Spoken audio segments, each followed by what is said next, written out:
One, two, three. Hello, I am early and I am live, and welcome to sort of a movie crap live.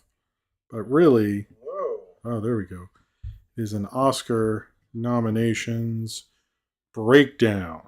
I do this kind of every year where I go through all the Oscar nominations, break down some shit. First, I want to say hello to Austin, Cornbread, Purple Goop, Austin, Cornbread, Purple Goop. Zodberg was here. Sorry, I'm starting a little early. I thought we'd get things. I did.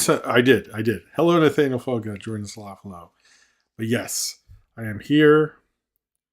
Let me just switch. I'm actually in this room today. Look at that. Look at that with the beard and all that. Okay. So yes. Yeah, it's been a week. I hope you guys have liked. Hello, Major Mekazawa. I hope you guys have liked what's been going on. I have an interesting thing for the energy drink because I had to take a sick day to take care of a kid and didn't get to get the rock thing. But I have my own thing. Excited to show it to you, but when there's a super chat, I'll show it to you. But I don't have the rock drink. I wanted to. I should have planned this out better.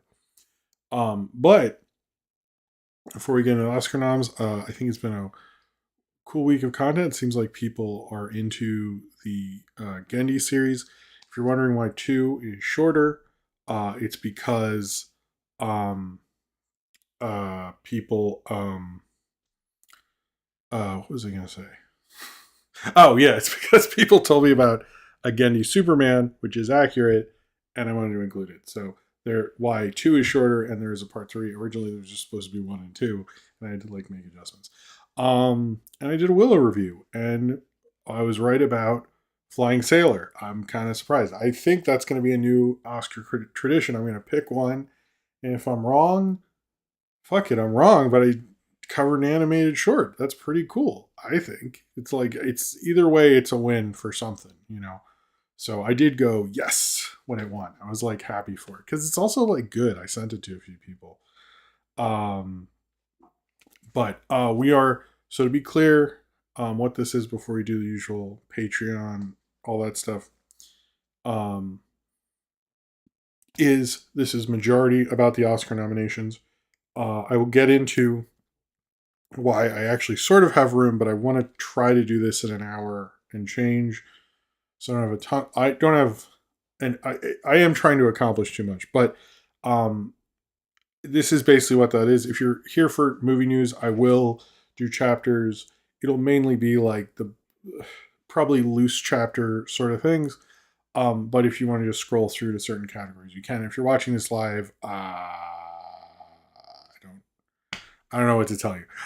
But if you're watching this later, you can pick. Or if you're not into that at all, then wait for the next movie crap, which I think will be on. I think this is without checking everyone's schedule. I think it's February 11th. So not too far, actually. Is that right? Jesus. Yeah, because we would. Anyway, doesn't matter. I think it is. Oh, Monster's okay. But not too much else going on. Since you last saw me, I did get a big hurdle done for the next film round video. I think the new episode got a little displaced because I was learning about shorts and I was trying to figure out certain things. I don't want to spoil anything, but I was just trying to.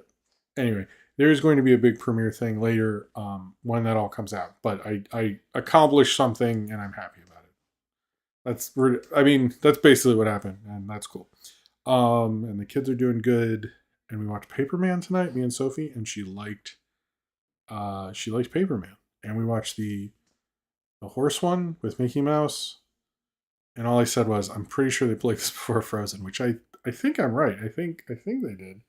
It's a good one. She likes Mickey Mouse, but it is a little different from the Paul Radish ones. Anyway, let's do I think we're done. Is there anything else? I don't think there is. Oh, there might not be. I'm not sure what's coming out tomorrow. I do have a review done of Banshees of Irish.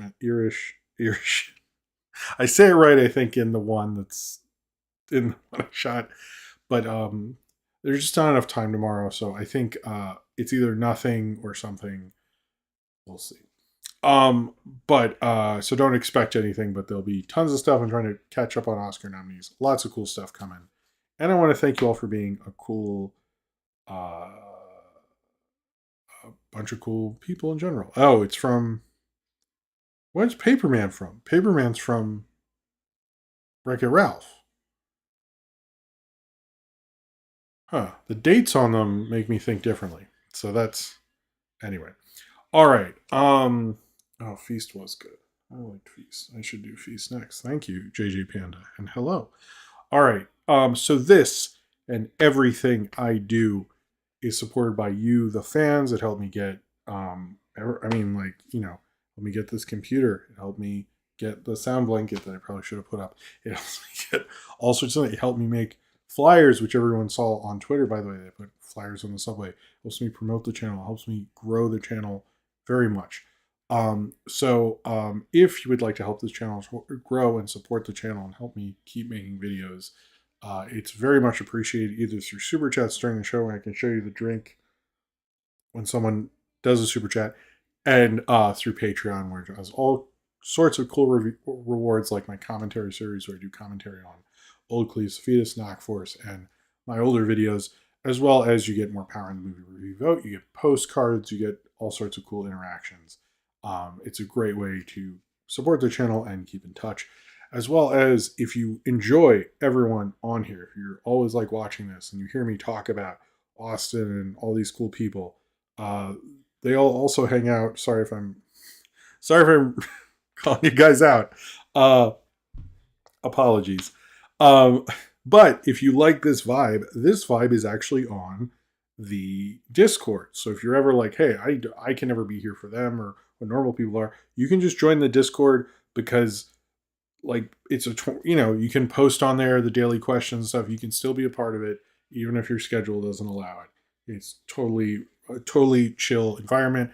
Normally on Fridays I knew they do a movie watch. I guess they sort of fucked that up, but they do a movie watch along. They do a lot of cool interactivity, as well as there's the Ask Jim section. There's the suggestions for Jim section. Someone actually had a good suggestion recently that was very good. No one has a bad suggestion. I don't know why I said it that way, but you know what I mean. There's the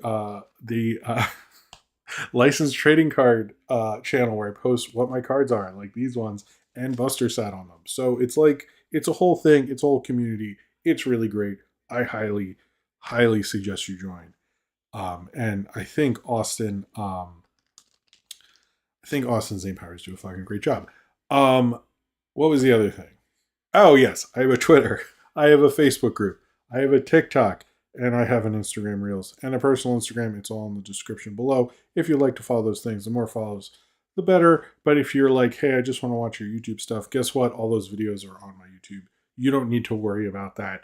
So if you just follow me here, like the video always helps, subscribe. But if you're just watching and you just like watching me occasionally, hey, good. Thank you very much. Just give yourself a pat on the back there. Yeah. All right.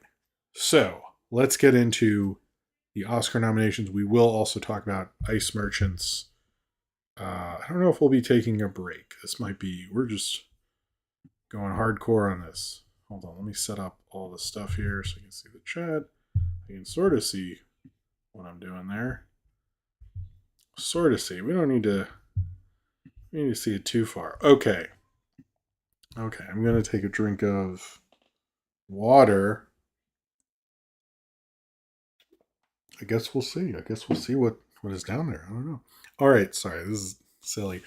So Oscar nominations came out on Tuesday. So it's been a little bit.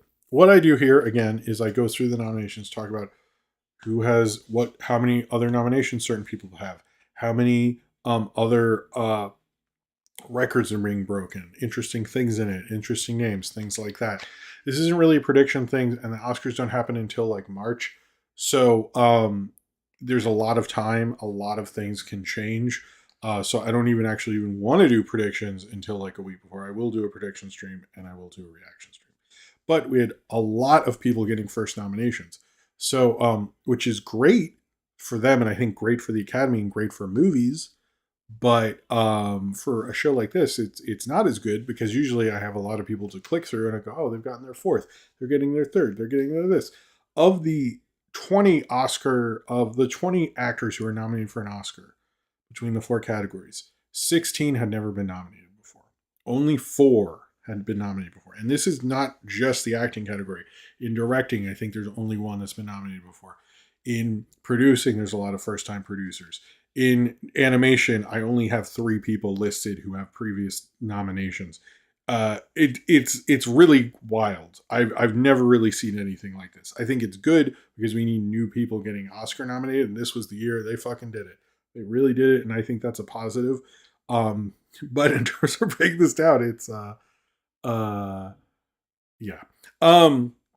So I know what you guys want to hear first is animated feature and animated short, and that's what we're gonna do first because I know what the deal is. Okay, so in best animated feature, we have Guillermo del Toro's Pinocchio, Marcel the Shell with Her Shoes On, Puss in Boots, The Last Wish, The Sea Beast, and Turning Red. The Sea Beast was the surprise. I think the first 3 I mentioned, well, I think the Pinocchio, Marcel, and Turning Red were kind of locks.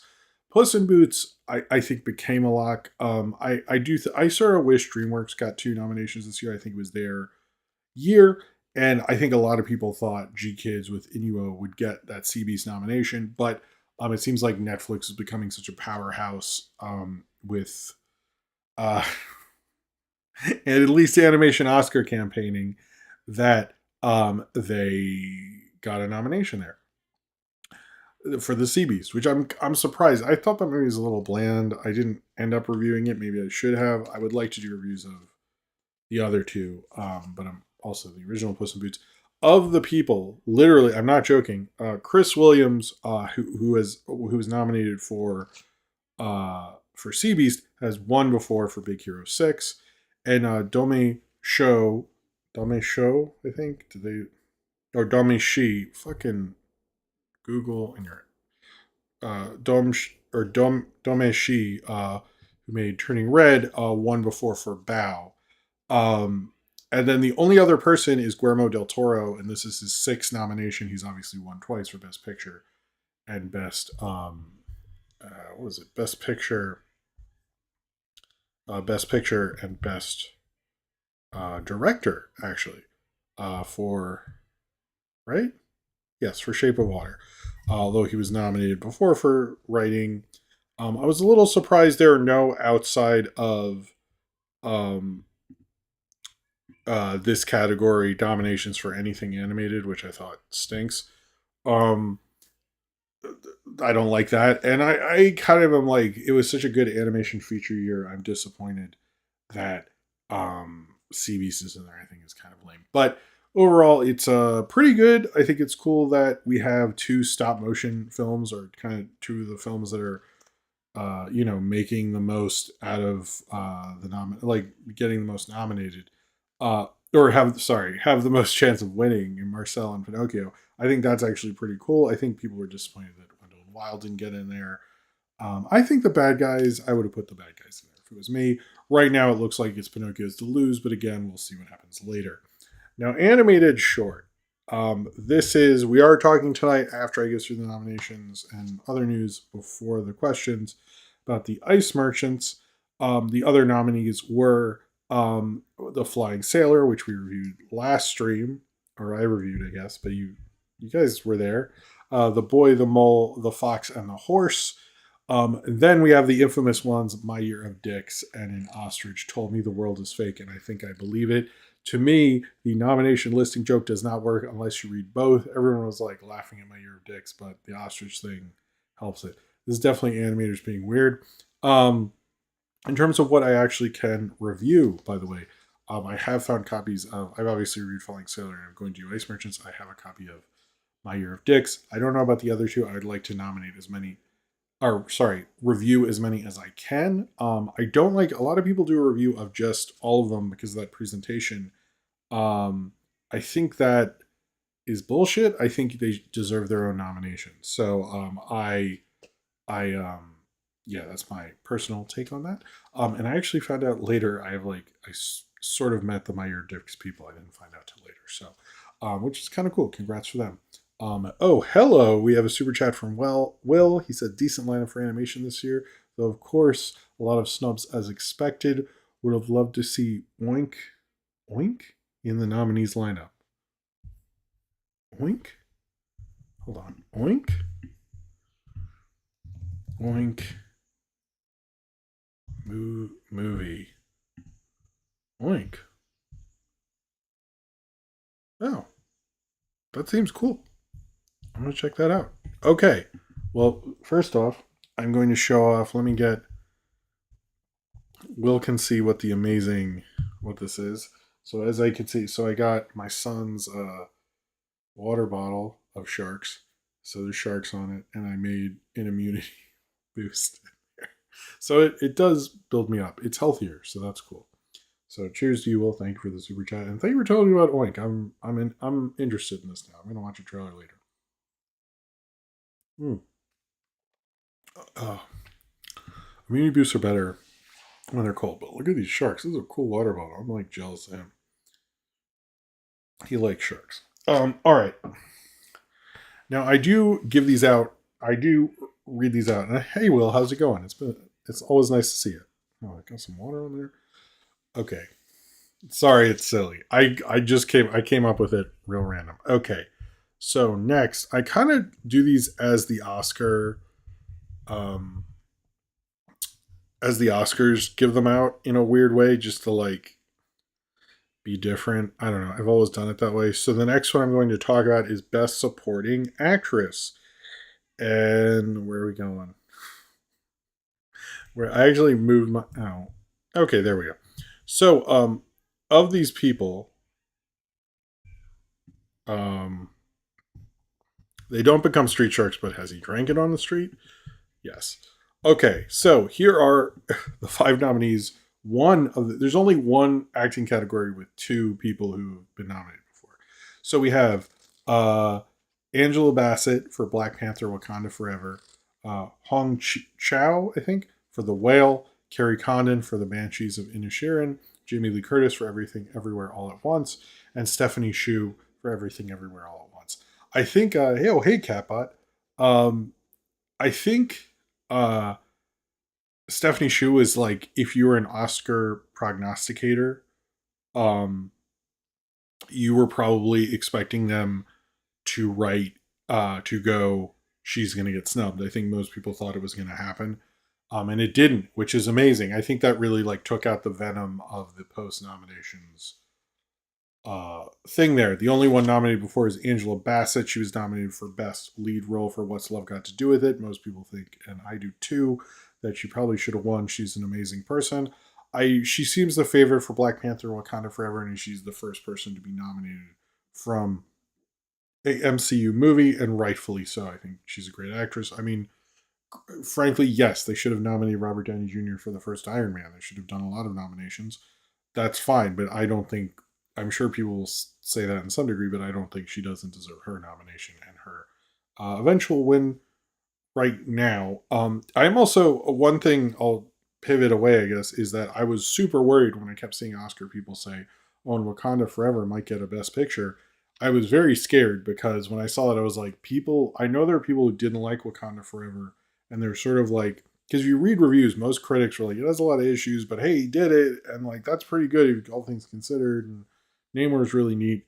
And then there are people who like, nah, fuck that. Why should we be nice to him? And I'm like, Ryan Coogler, because his friend died. What the fuck?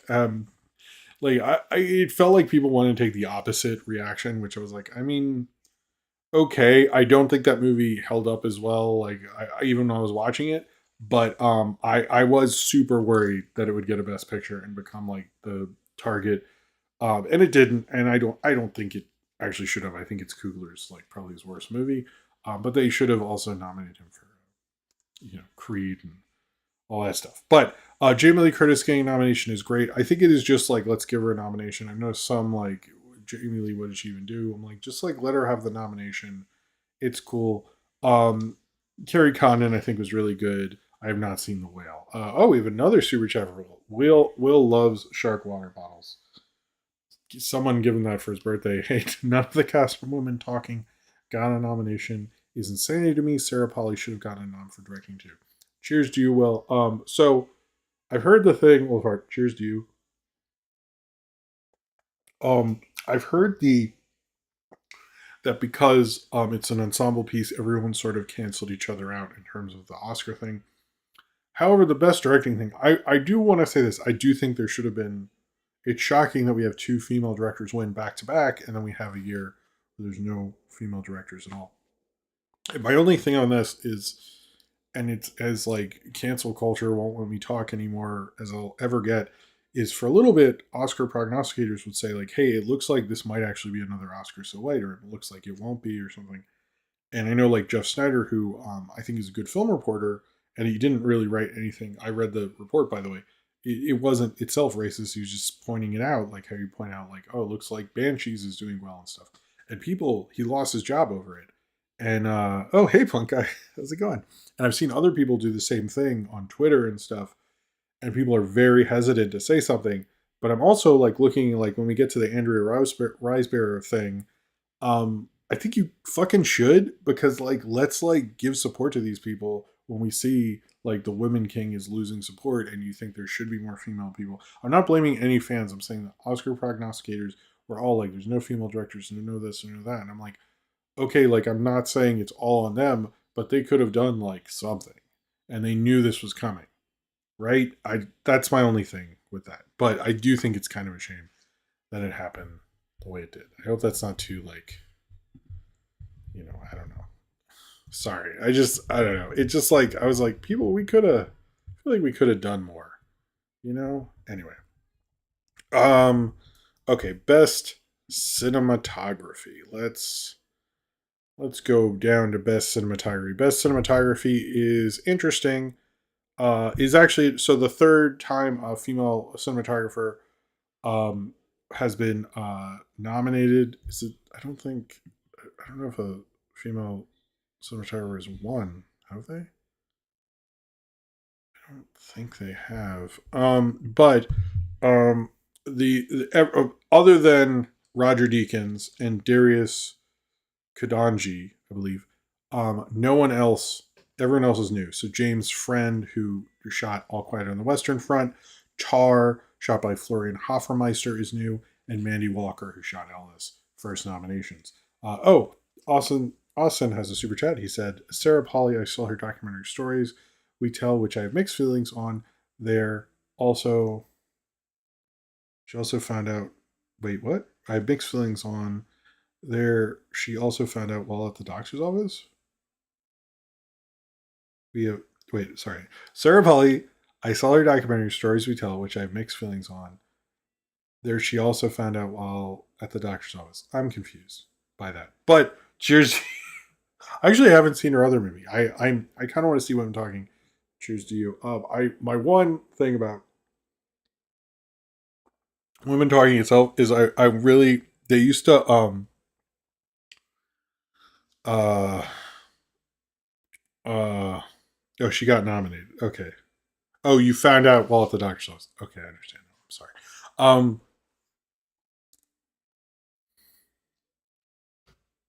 um she was in the movie Go, which is pretty good. Uh uh Sorry, I lost my train of thought there.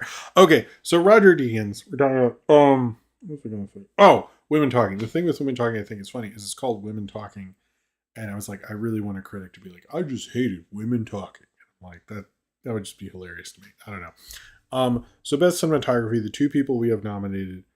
She found out she got nominated at the doctor. Okay, cool. Sorry. That is a good story, Austin. I'm sorry. I got confused.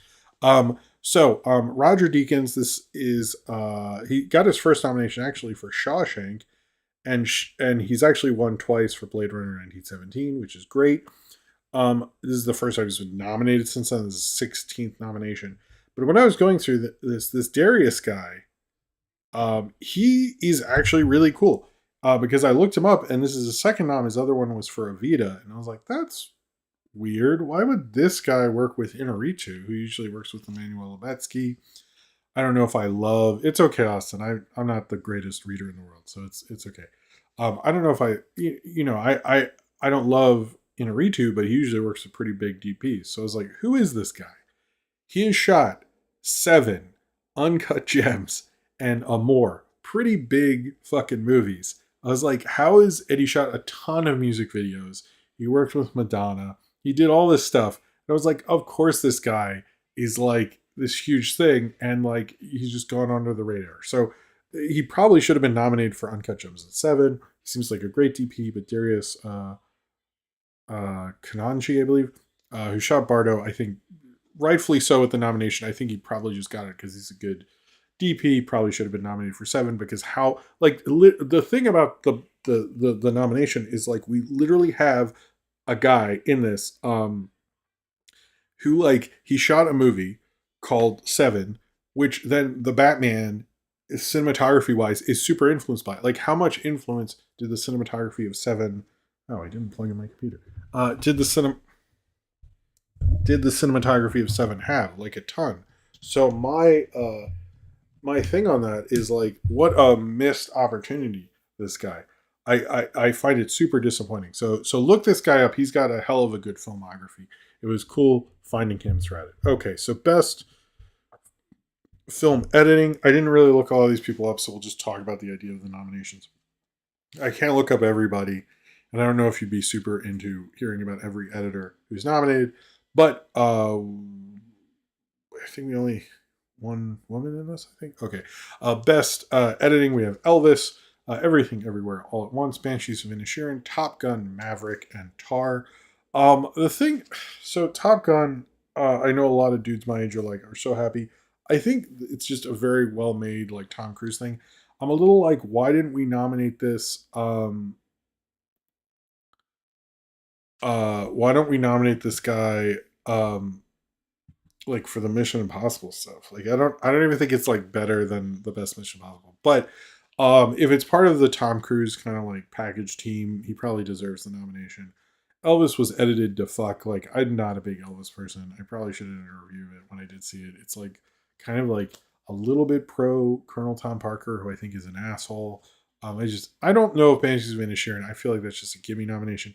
The thing with this category is the feeling is that if there was still 5 best picture nominees, these 5 would be it. Sure, I don't really believe that. I think they'd probably like swap one out, like maybe Top Gun wouldn't have got in or something. But we'll see. But it's yeah, I think those are fine. I think people were kind of being shitty about the Everything Everywhere getting nominated for best editing. I think like if your timeline and your folders have so much footage and you can get it to sing the way it does, that's still an accomplishment. I think people think, oh, too much editing is not too little editing. I think it's like if the I don't think it's with the editing is unnoticeable. I think maybe when the editing does something different. I think there's all sorts of different kinds of editing, so it's like hard to say that. Okay, what do we have next? Best original score. So this one has, and I'm not joking about this, the oldest nominee of all time, John Williams at 90. Then you have, and I'm not joking about this, he has the most nominations of all time because he's, John Williams and shit. I skipped over a bunch of stuff. Okay, well, we'll go back to a couple. So John Williams is the oldest person nominated. It's his 15. I'm sorry, it's his 59th nomination. Second most out of anyone outside of Walt Disney. Sorry, the only person nominated in 7 different decades. He's only won 5 times for Fiddler on the Roof, Jaws, Star Wars, E.T., and Schindler's List. Of everyone else on here, you have All Quiet on the Western Front. That guy got nominated. Babylon, Justin Hurwitz, he won for La La Land, I believe. Son Locks from Everything Everywhere All at Once. His first nomination, Carter Burwell. This is his 4th nomination. No, wait. That doesn't make sense. I think some got deleted in here. That's what I think. It's his 3rd nomination. It's Justin Hurwitz's 4th nomination. Carter Burwell has not won before. Um, but yeah, this is a little more like a normal Oscar category in there. Okay, let's just do best original song, and then we'll do some like technical stuff. So, best original song has all sorts of stuff in it, and there's some interesting noms in there, which I think you might have. Where? Sorry. Okay. One is Ryan Coogler's nominated under the Rihanna song for Black Panther Forever. I didn't realize that. Along with the guy who does, it's like Thames, Rihanna, Ryan Coogler, and the guy who does the Mandalorian score. So that's cool. Everything Everywhere All at Once is nominated for This Is a Life with David Byrne. It's his second nomination, first in song. He, I think, won before for The Last Emperor. Yeah, he won for The Last Emperor score. Diane Warren gets her score song for like a movie no one's seen. She does it every year called Tell It Like a Woman. The movie's called Tell It Like a Woman. Her song is called Applause. I don't know, like they just give her nominations. It's weird. But the big nomination is Natu Natu from RRR. I am real. Please tell me you do a performance of that. I rewatched that sequence and I was like, yeah, I don't know. It's like it's like definitely a piece of film editing. Almost makes me wish they nominated it for film editing. I also think Turning Red was sort of robbed because I rewatched that and I was like, I don't know, that's a good song to me. That works really well. I think Natu Natu was the best thing. I wish RR had more nominations in more places, but it doesn't. But it was one of the greatest musical moments of the year. It would be a real crime if it wasn't. And then finally, we have Lady Gaga's Hold My Hand from Top Gun Maverick, which is like whatever. I think there's probably only two songs which are on my Spotify, which is um, Natu Natu. You know what? Can everyone guess? Should we do a guessing game? Can everyone guess which one it is? Or is that stupid? Or should I just tell everyone? I don't know. I think RR should win. It seems like it has enough goodwill at this time. I think it will. Yeah, you know what? Everyone guess what the other thing is on my Spotify. I feel like you'll probably get it, knowing what I'm into and everything. All right, we're gonna go. Wait, I have to go. I had notes and I had this in this funny order because I'm so cool, and then I fucked it up immediately. All right, so everybody calm down because makeup and hairstyling is happening. I know it's crazy. Okay, I actually have an idea for the um, Oscars. Okay, I actually have an idea for the opening of the Oscars. Should I? Should I? So it's a musical opening. I'll tell you what it is while you guys are figuring out what's on my Spotify. If the first person who gets it, I'll go. Hey, there you go. Um. So. Uh. Brendan Gleeson is playing his fiddle. It opens. He's playing his fiddle, and there's a spotlight on him and stuff. And then all his fingers fall off. All his fingers fall off, and then he and then he's crying, and Rihanna comes out and sings "Lift Me Up" and brings him back while his hand's bleeding and stuff. It's in Banshees of Inisherin. It's like thematically it works. And then Lady Gaga can perform after or whatever. And then Four Town comes up. They're animated. I don't know how. Who cares? They come up. They go. We don't need somebody again. And they do like the whole thing. Bring down the fucking house. It is insane. But then they scream. Something stomps on them. We pan up, and it is the dudes from RRR. And then they do Natu Natu. Full performance. It goes crazy. The English white guy should be Prince Charles. Why the fuck not? And then like let's go all out. Let's just get like the most English person we can get for them to hate. And then like we can get like all stars. I want like Chris Brown can be there maybe. I don't know. It's gonna be nuts. Fireworks are going off. Like all this flowers and stuff, and they do a dance off at the end. They collapse. Jimmy Kimmel gets on stage, but oh no, it's not Jimmy Kimmel. Quinta Brunson knocks him out, and Quinta Brunson hosts the Oscars, and that's how it opened it. I think it's a great idea. Call me. I think there's a lot of contracts I think we got to figure out, but I'm telling you, we could get this to work, guys. I think it's an amazing idea. I came up with this on the subway. It's amazing. All right. Uh Will, super chat, sorry. I hope people like that. That's such an abstract music piece. Thank you, Sierra Bess. Thank you. Thank you for being here as well. Okay. Babylon. Did I say Chris Brown? I think I meant Usher because I don't really actually like Chris Brown. Why did I say Chris Brown? That's embarrassing. Okay. I really just want Usher. And he could do the donkey roll from Popstar. I saved myself. I'm not embarrassing anymore. Will said Babylon could have been nominated for editing, but I don't think critics are ready for that conversation. There are a lot of people who are saying I think Babylon should have gotten the technical awards. I think it probably should have, and it seems like they were going more for that, but I don't think it worked because as much as they say the nominations are all nominated by different departments, it sort of seems like they nominate the same shit. It's weird. What's up with that? Anyway, cheers to you, Will. It's like they watch like 5 movies and just nominate the same shit. All right. Can this be a TikTok short? Possibly, possibly. I thought about doing that as a TikTok. Maybe I will. Maybe I will. Maybe that's what'll come out tomorrow. Usher is the better get, and he do the donkey roll from because he's a big donkey roll fan. Jim Weird, thank you, Catbot. Okay, best achievement makeup and hairstyling. Usually we get a really weird. Catbot, I like that. Anyway, I like that comment, so you didn't need to retract it. Um, Makeup and hairstyling, we usually get like a weird nomination, like Suicide Squad or like some German movie nobody fucking knows and all this shit.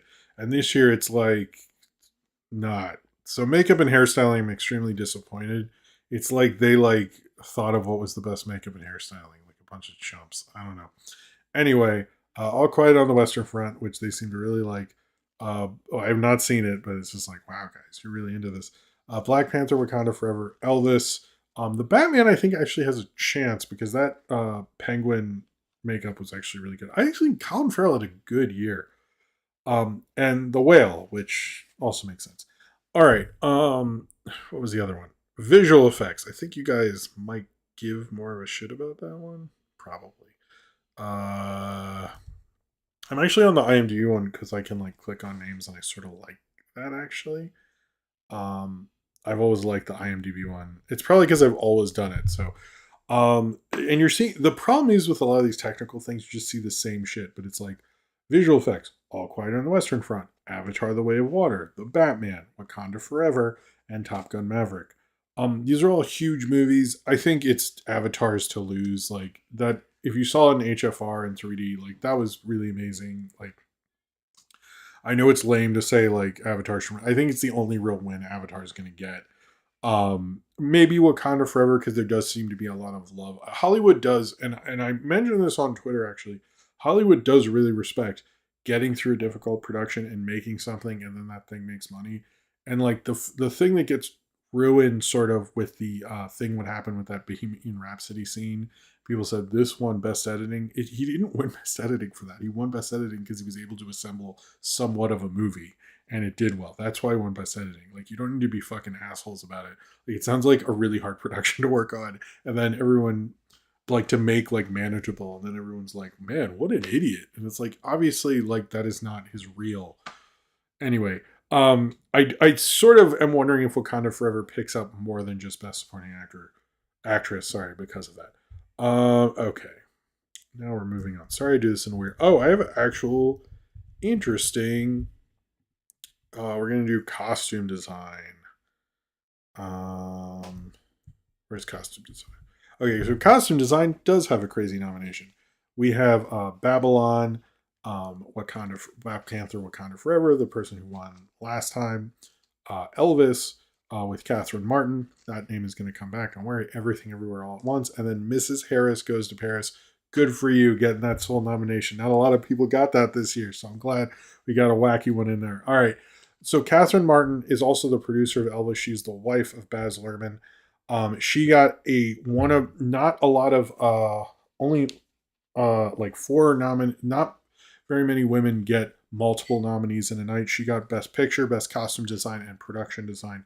It's the only time anyone's done that. One person, or only time a woman's ever done that, and one woman did that before, who was As Good as It Gets, and then Revolutionary Road. She was a production designer of Revolutionary Road. years later. So that's awesome for Catherine Martin. I just wanted to point that out with production design, because I know that's a big thing for Baz Luhrmann and stuff. And uh, yeah, she's only one of the few. Like, there's not a ton of multiple nominees, but she is one of them. Okay, now we're moving on to, why do I have costumes? Oh, that was, oh, production design. Whoa, it has actually been sort of a long time. So, oh, we have Will again. Will says Farrell had the best run of any actor recently. Thank you, Northwater. I watched that. That was really good. You're right. Northwater was great. It was a great show. I watched it with my. We had a great, and he was really good in that. Thank you for Will's reminding me about Northwater before.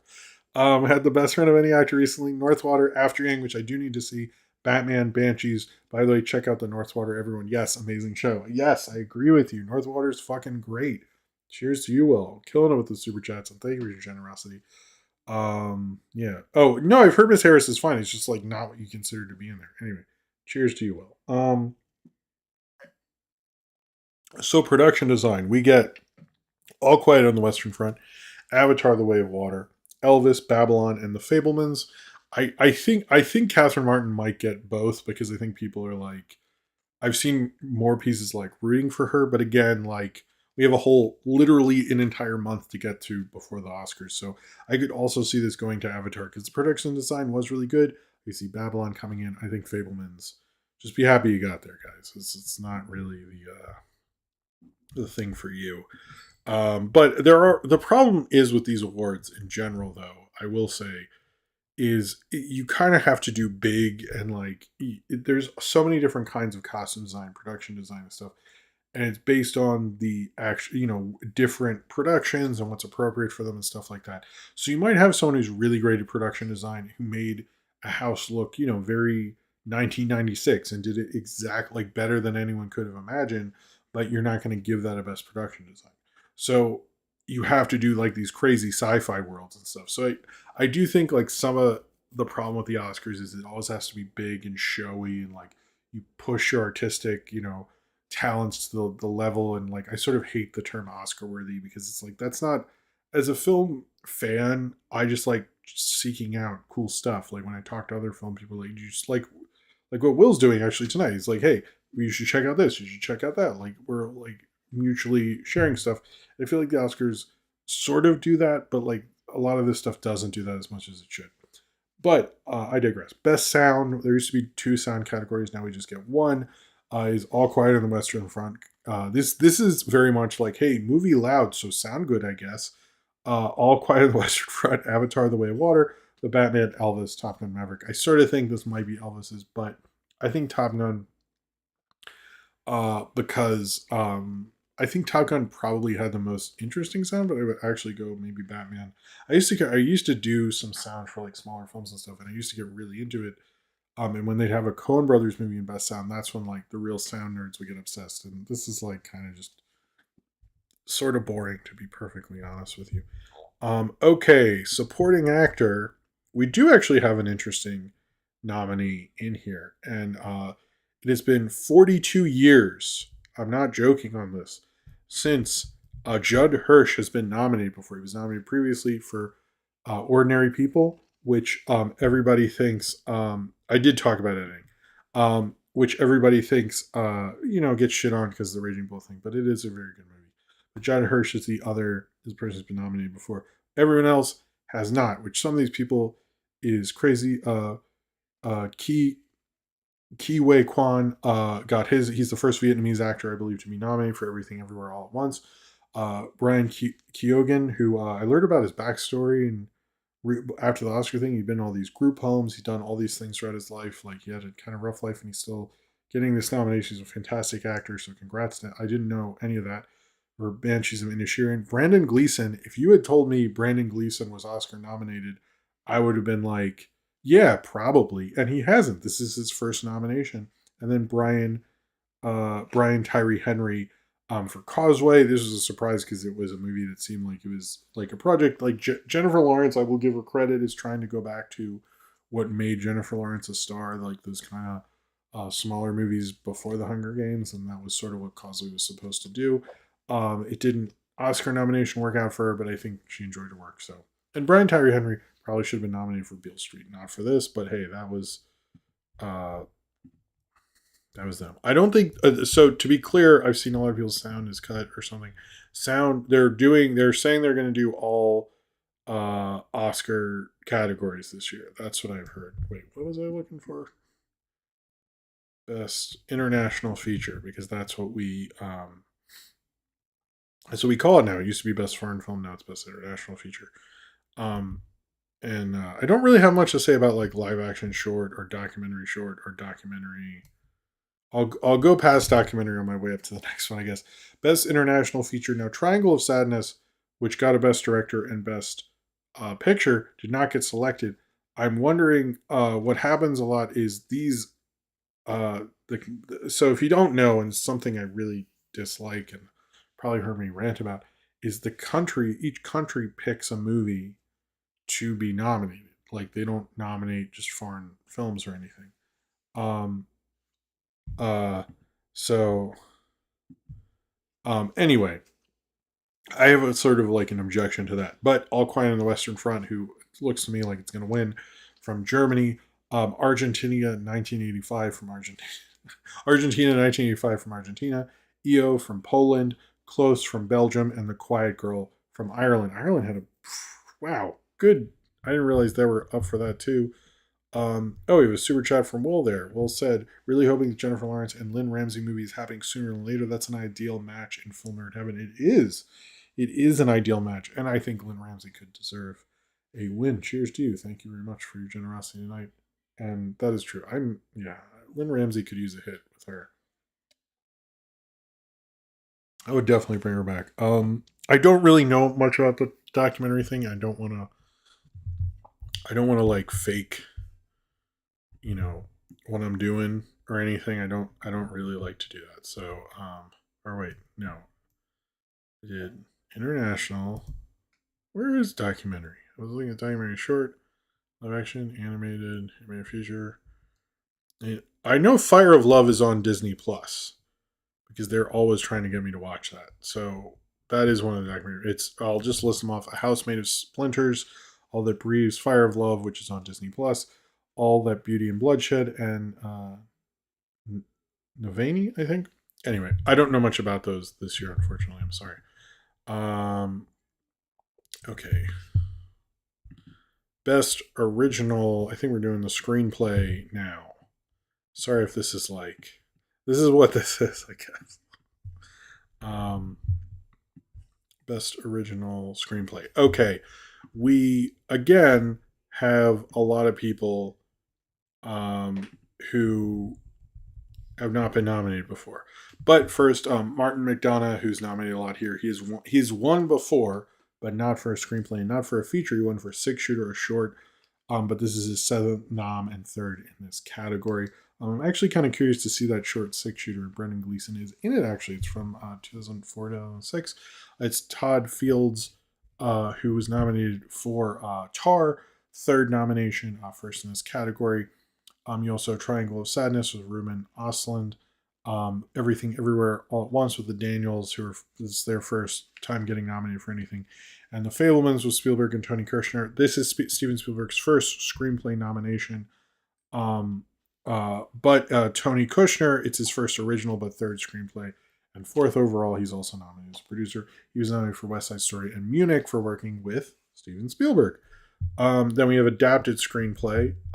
This one, a lot of people have said, this has Glass Onion, All Quiet on the Western Front, again, Living, Top Gun Maverick, and Women Talking, with Sarah Polley getting her screenplay nomination. The thing, Women Talking, that's good for her. Is this her first nomination? I should have. I think it is. No. Oh, yeah. No, she got her first two nominations today.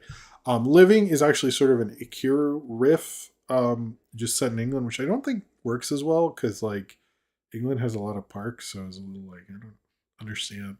And maybe I need to. I haven't actually watched. Oh, sorry, I'm with the camera. I actually haven't watched any trailers or anything. So I don't know. Maybe it totally works. Maybe it works so well, and everybody's like super into it. Okay, we have Glass Onion, Ryan Johnson getting his second nomination, All Quiet on the Western Front, and Top Gun with Christopher McQuarrie actually getting his. He got he won for Usual Suspects. He got his second and third nomination today, or in with the Oscars. Also with a bunch of other guys who probably won't. Chris McQuarrie kind of came in and fixed a lot of stuff apparently. Will again says, I did not really dig The Fableman as much as everyone else, but I know some people said. Great year for documentaries too. Highly recommend The Pez Outlaw, which is now on Netflix. Highly entertaining. Okay, I'm a little curious.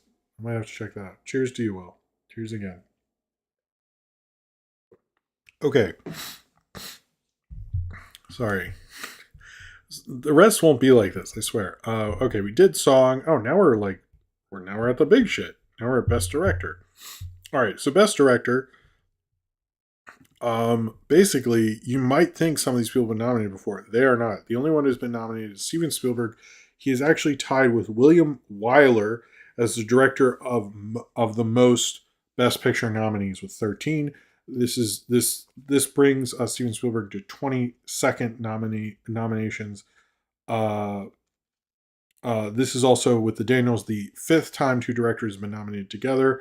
But other than Steven Spielberg, the other people nominated are Daniel Kwan and Daniel Schneider for Everything Everywhere All at Once, Martin McDonough for Banshees of Inisherin, Ruben Östlund from Triangle of Sadness, Steven Spielberg, The Fablemans, and Todd Field Tar. Yeah, so Todd Field not nominated. No one in directing has been nominated before except for Steven Spielberg. So giving everyone their first directing nomination, I think that's actually really cool.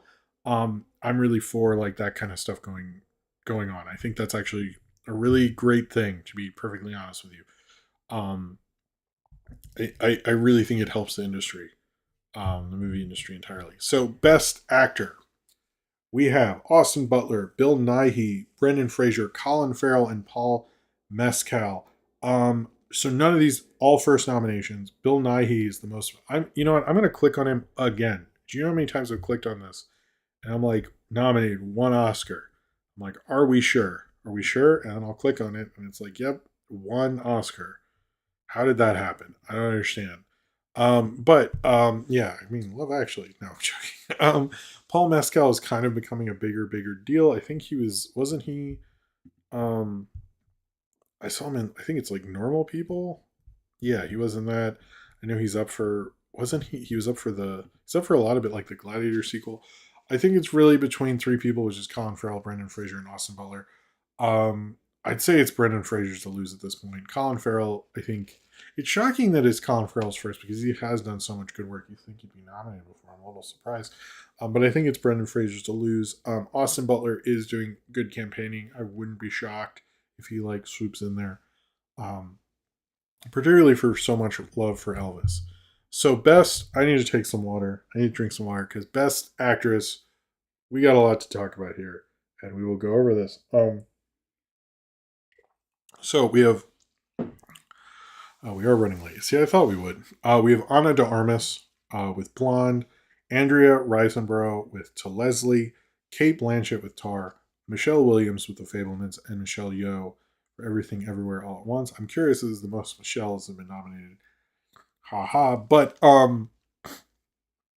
this has the only two. At the time, we have two previous Oscar nominees, and the only Oscar-winning actor in the whole acting category, which is Kate Blanchett. She's of course won twice. Um, this is her eighth nomination.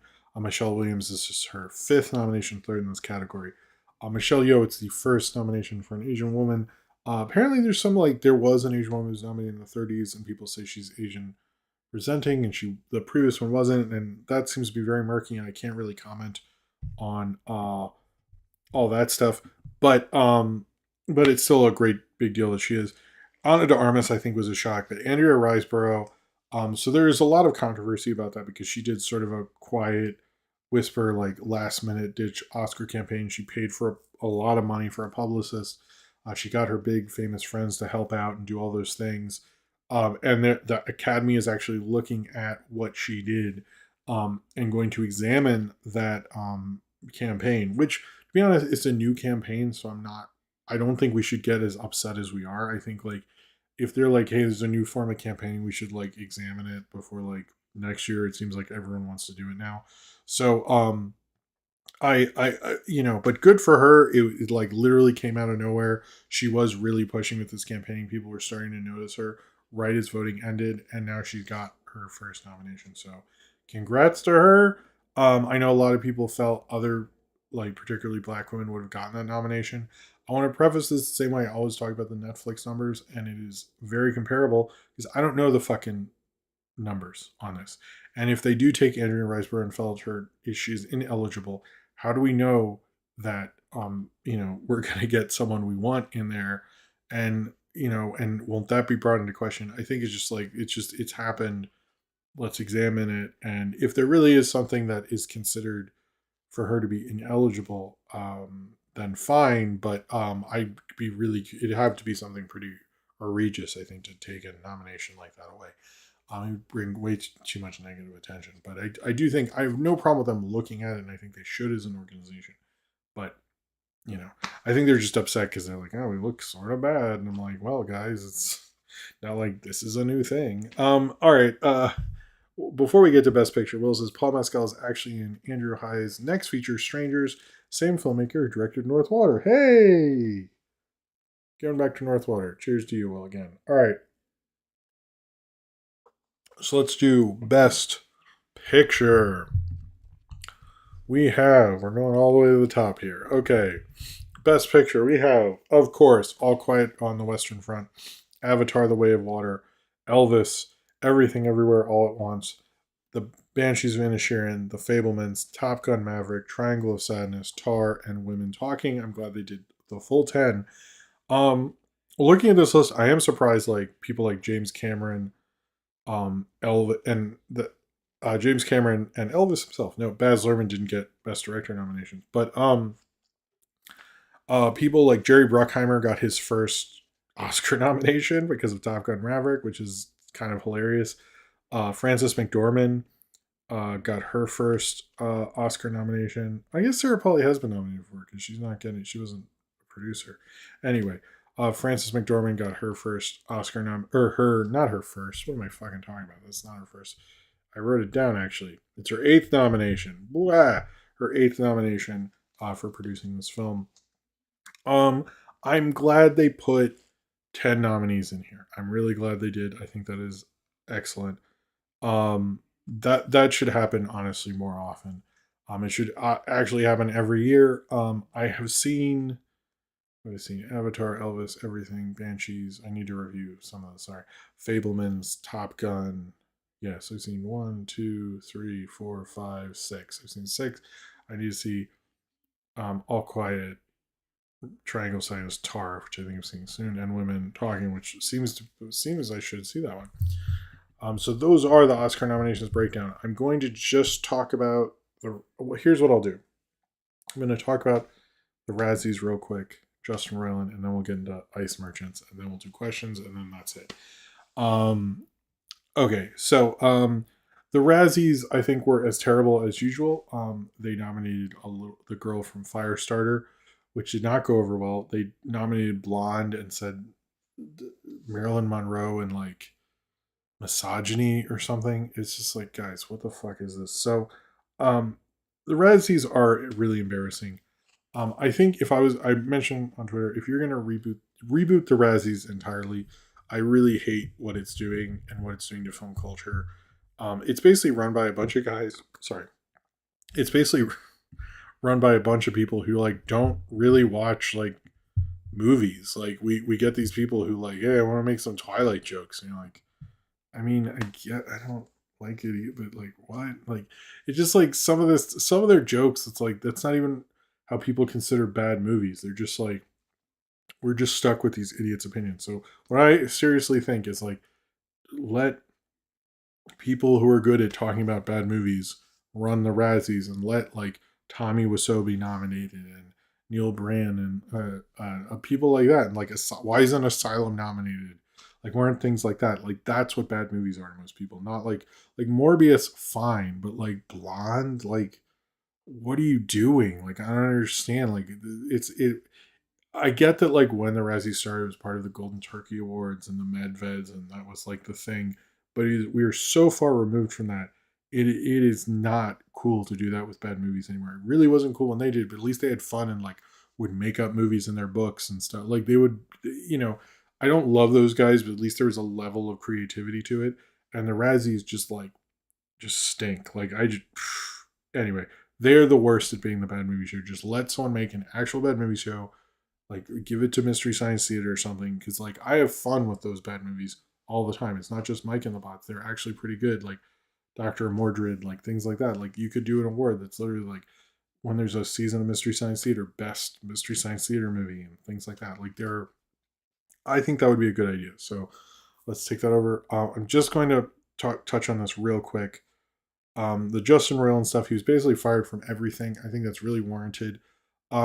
If people were like, well, they waited because they want to see, I don't know like the legal tanglings and like they probably had to meet with him and stuff. So like to me, that's not like you can't really just go like you're done and then hang up on him. And maybe they had a phone call and like, so how bad is this? And like, oh, it's worse. And like, oh, fuck you, you're done. So I don't know what happened there. I'm really curious to see what these shows are going to be like without him because he was such a big part of the voice of them. But I think we will see. We will see. I think Rick and Morty will probably be okay. I think it might free it up a little, but I'm curious to see what is the show. Is Solar Opposites going to be better? Everything like that. So, you know, I did once for a little bit want to join the Razzies and like just be a part of it for a year and make a video about it, but I didn't. I've never done that. I've always thought about it though, like a little documentary type thing. Okay, so let's talk about.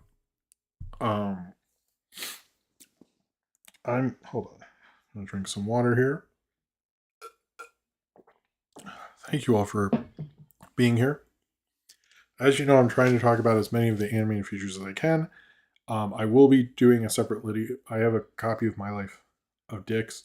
That's probably not going to be a segment because it's a long. It's like a half hour, so it'll probably be its own video at some point soon. By the way, if you're wondering, I don't know how I'll get the other two. I'm curious. I might go and see them all, and then I'll just do segments, like do two reviews of the other two. That might be what happens. We'll see. So this might be the last segment of these reviews. Ryan actually had a good idea for another segment that's related to the Best Picture things. Anyway, um, so Ice Merchants. Ice Merchants is one of the films nominated for Best Animated Feature this year at the Academy Awards. Is directed by he. Okay, so I found this guy's personal YouTube channel on his personal YouTube channel, which is under his name. He said is uh, Jean Gonzalez, but he says it very quickly, and it's Joao Gonzalez, but he said Jean Gonzalez. So I'm going to go off of his pronunciation because I feel like he knows his name. But if he said it very quickly, and I watched in several other videos, he said Jean Gonzalez. Anyway, so I apologize if I'm mispronouncing it, but I did actually do some research. But this is a really kind of dreamy, weird kind of film. Most of the colors in it are red and blue and kind of sketchbook papery. Um, oh, sorry. Best Animated Short Film. I apologize. This was nominated for Best Animated Short Film at this Academy Awards. It's mainly in those colors, and what you see is you see a man up in a house that's suspended high up in the mountains. He's high up in the mountains, and you see his son is swinging underneath the house. He's swinging back and forth, way high up. So like, if he falls off that swing, it's a long drop, and then he just like rings a bell. His son stops swinging, lands in a place to get off of it. They go up, and then they break up all this ice that's freezing in this thing. They put the ice in the thing. They jump off their house, open a parachute, and then they lose their hats that they have on. The hats fly up and touch each other, and then they use their parachute, come down, sell the ice, buy new hats, and do it over and over again. You do notice that there isn't. You're not sure what the deal is with the mother or why the kid's there or even why they're doing this. I found it to have a dream quality to it because it feels like an idea that a kid would tell you, like, well, where do you get ice from? It's like that Simpsons joke about the bear in the episode with Mr. Burns' bear, and they're like, we lost a lot of good men out there getting the ice this time, which is like ridiculous. Just have like a cooling facility. But obviously, sorry, I don't think they are. Not many of them are anywhere capped out, unfortunately. But the ones I will put a link. The link to this one is on my Twitter if you'd like to watch it, and I will when this is a thing later have this and a link to his personal YouTube channel. Um, but it is kind of childlike in terms of where it is, but at the same time, it's very mature because you can tell the father is going through loss. He's not sure what to do with himself. He's sort of in the rhythm of whatever this is. And it feels like a dream quality sort of thing. There are more suspenseful moments. I don't really want to spoil that, and I don't think the filmmaker does so. But it is like, you're high up in this house with this father and his son as he straps this kid against him, which if you've ever had you ever have a kid and have the snuggly against you, it's like this deep personal feeling because they're resting on you and you have this like real, often on your heart, but not always. They're like slump down there. Um, and he goes down and does this over and over again.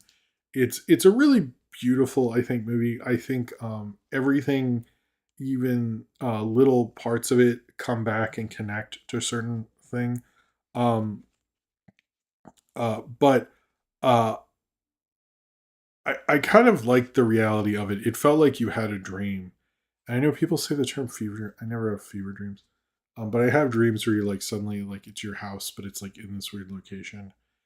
And you're like not sure why you're there. And it's like saying something about your life. You're not even sure what it is. And I wasn't even sure what they're saying for most of it. It felt like that. Like you're just there, going through the motions. In your head in this dream, you're like, oh, that's my life, I guess. And you like accepted it. And it felt like this kind of weird dream, sketchy quality. It also felt like you're both in the mild mind, a mature mind and a child mind at the same time. Seeing this person like do like, obviously they don't make ice this way, but like the need to bring the ice and make money, uh, seems to be important to him. And it is suspenseful. I like how they come back up. By the way, they come back up. They are on a They sit on a motorcycle, and then it's like pulleyed back up, which is pretty amazing. This is a real imaginative, beautiful short. It sort of looks like a very sparse, beautiful graphic novel. I would say it does have. I think a lot of indie animation likes to have the graphic novel quality to it, and this I would say Ice Merchants does.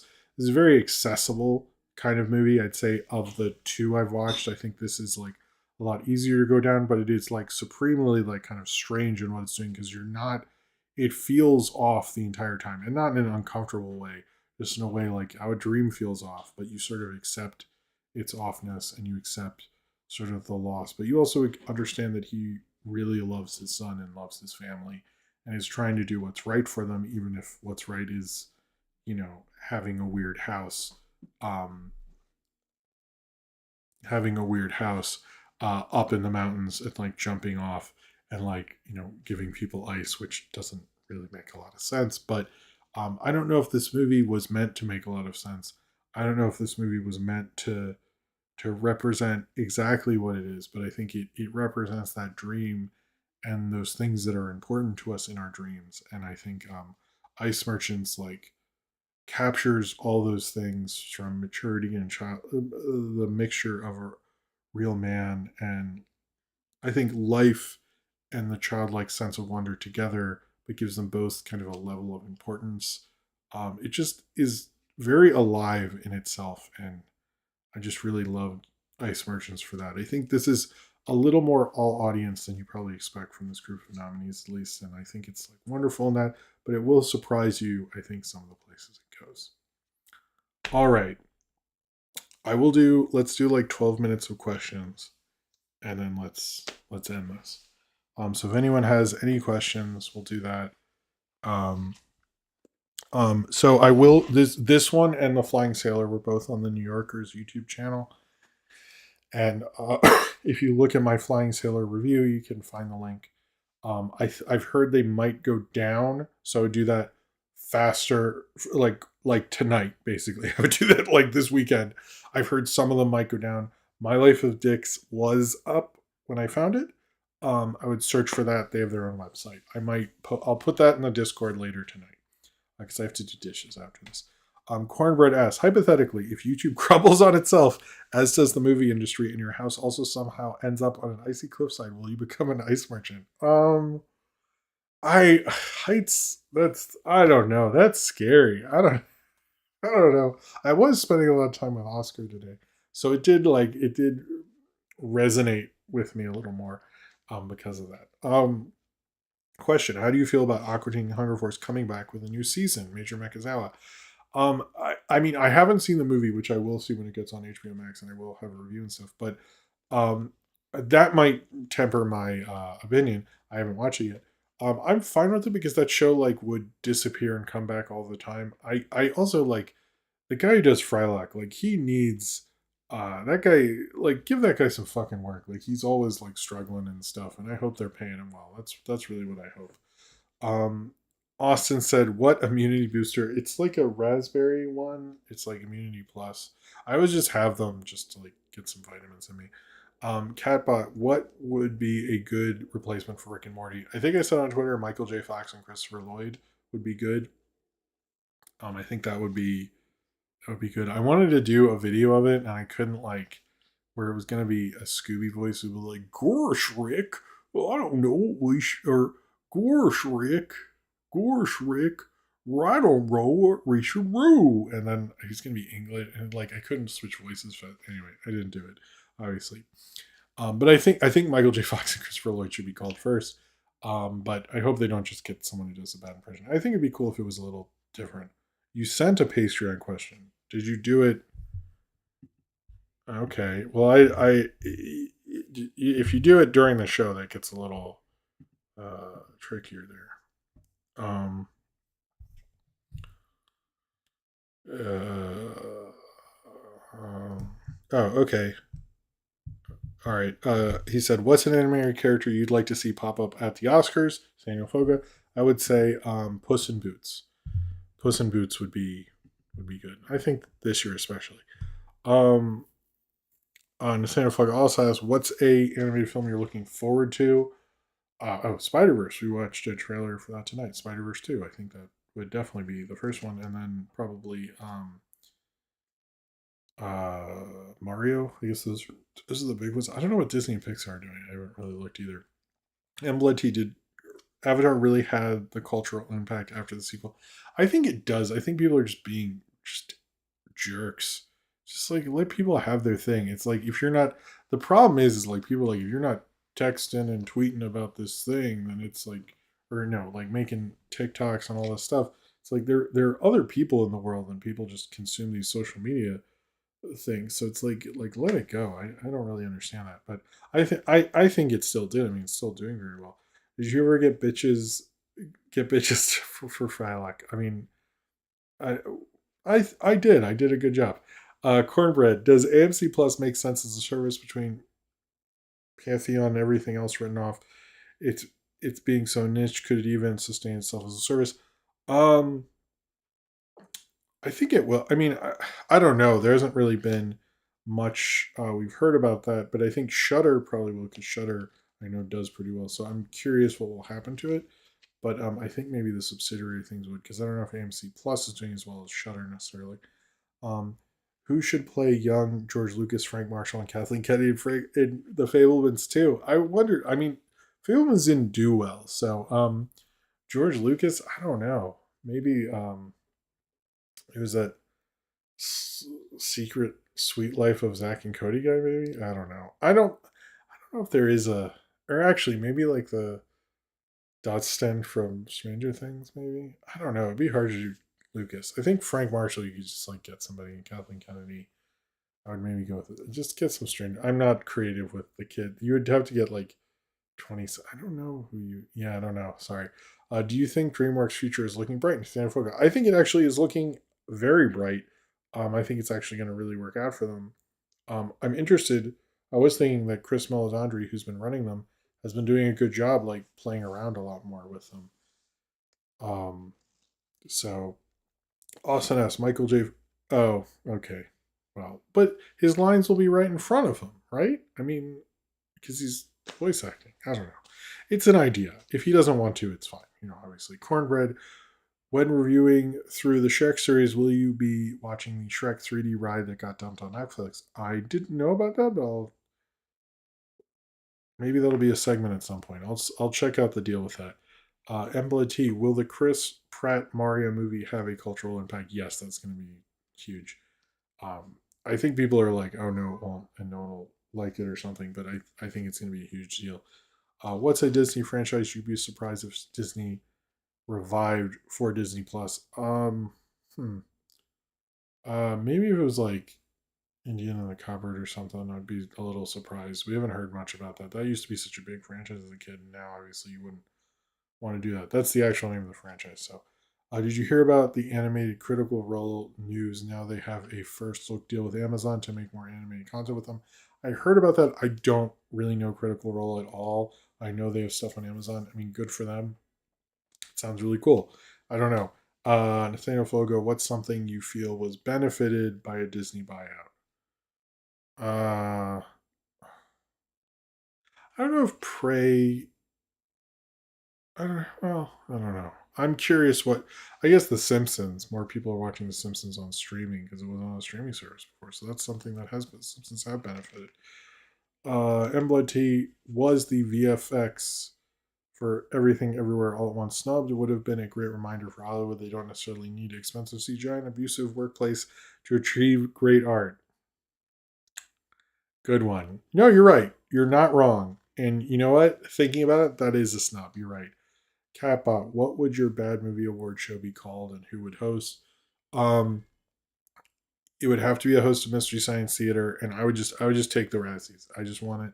Give it to me. I'll do a better job.